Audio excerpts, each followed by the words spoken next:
ছয়তলার আগুনটা যখন ছড়িয়ে গেছে, ছয়তলা না নিভিয়ে 7 তলায় যাওয়ার সুযোগ ছিল না। সচিবালয়ে গভীর রাতে ভয়াবহ আগুনের সূত্রপাত হয়েছে বিদ্যুতের ত্রুটি থেকে। প্রাথমিক তদন্তে অন্য কিছু বা ব্যক্তির সংশ্লিষ্টতা খুঁজে পায়নি তদন্ত কমিটি।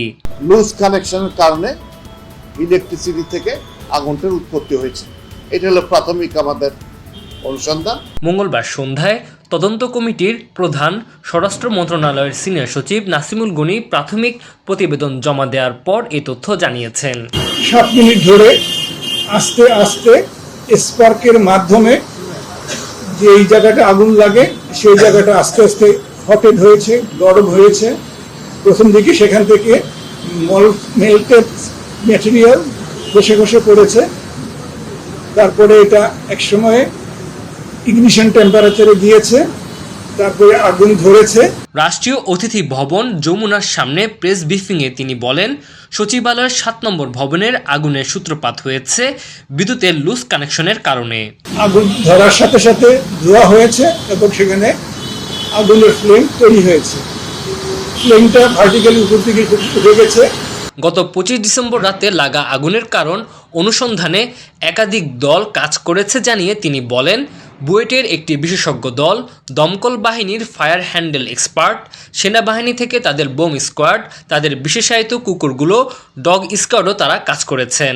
হাই এন্ডের আপনার এক্সপ্লোসিভ ডিটেক্টরস আছে, যেমন মাস স্পেক্ট্রোমিটার, তারপর আইটেমাইজার, এক্সপ্লোসিভ ডিটেক্টর, এই ধরনের মেশিনগুলোতে আমরা কয়েকবার করে টেস্ট করে আসলে আমরা কোনো ধরনের এক্সপ্লোসিভ ব্যবহার করার মতো কোনো ধরনের সংশ্লিষ্টতা আমরা দেখি না।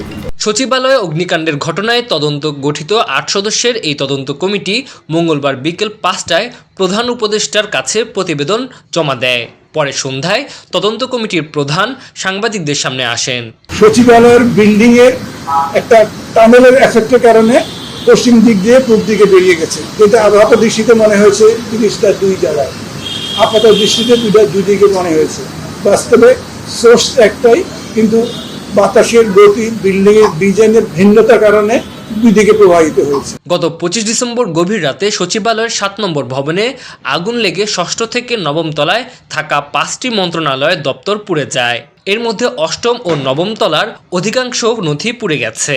যেটুকু নষ্ট হয়েছে তা মেরামতযোগ্য। ভয়াবহ এই আগুন নেভানোর কাজ করতে গিয়ে পানি সরবরাহ লাইনের সংযোগ দেওয়ার সময় ফায়ার সার্ভিসের একজন কর্মী ট্রাক চাপায় নিহত হন। আমাদের নিজস্ব যে অবস্থায় বা রেগুলার পরিস্থিতির মধ্যে ফায়ার কন্ট্রোলরা সেটা করতে হয়েছে এবং সেটাতে একটু সময় লেগেছে। তানজিল হাসনাত, টুডে, ঝিনাইদহ। আমাদের সুপারিশ থাকবে এটা রেগুলার মেনটেন করা হোক, বিএনবিসি নিয়ম মেনে কতদিন পরে পরে করা উচিত, কিভাবে করা উচিত, আমরা সেগুলি সাজেস্ট করবো।